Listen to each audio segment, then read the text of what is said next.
Continuamos hablando de derivada de la función compuesta, aplicación de la regla de la cadena. En este caso, a un problema.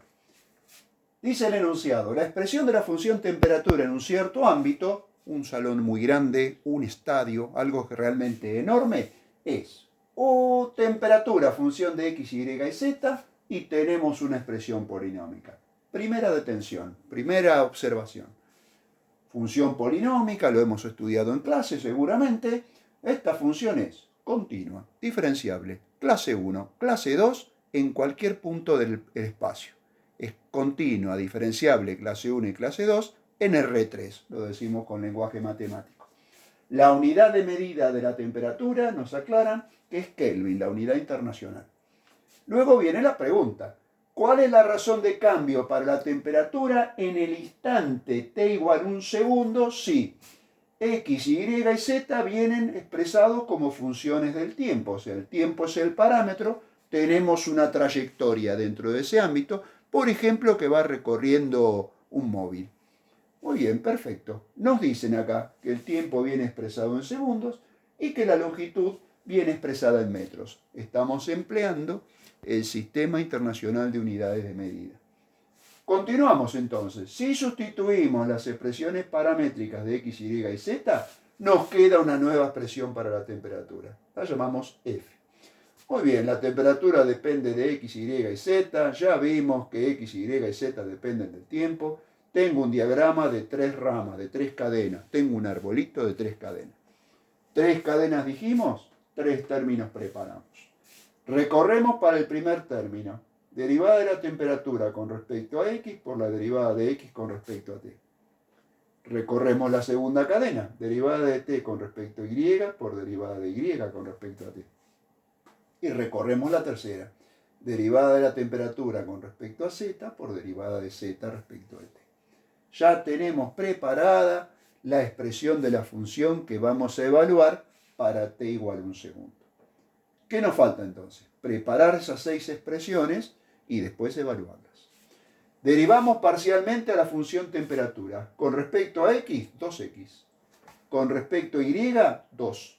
Con respecto a z, 3z cuadrado. Derivamos a x, y y z con respecto al parámetro t. Derivada de x con respecto a t, 1. Derivada de y con respecto a t, 2t. Derivada de z con respecto a t, 5. Muy bien. ¿Qué tenemos que hacer ahora? Evaluar estas 6 expresiones. Cuando necesite x, y y z, ya tengo preparados sus 3 valores. Cuando necesite t, me dieron el valor correspondiente en el enunciado. Muy bien. X vale 1, la derivada de la temperatura con respecto a x vale 2. 2 por 1. Anotamos. La derivada de la temperatura con respecto a y es una constante. Anotamos. La derivada de la temperatura con respecto a z. Muy bien. Z es igual a 5. Evaluamos, como presentamos por acá. El resultado que obtenemos es 75. Fíjense que estas 3 expresiones vienen expresadas en Kelvin sobre metro. Son las derivadas de la temperatura con respecto a una de las coordenadas. Cada una de las coordenadas, mejor dicho. Derivada de x con respecto a t es constante. Anotamos. Derivada de y con respecto a t. Evaluamos para 1 segundo. 2 por 1, me queda 2 también. Derivada de z con respecto a t, otra constante. Último paso que necesitamos. Separar en términos y resolver. Hacemos el cálculo con nuestra máquina y esto nos queda igual a 381 Kelvin sobre segundo. Derivamos la temperatura con respecto al tiempo. O sea que la razón de cambio para t igual a 1 segundo es 381 Kelvin por segundo.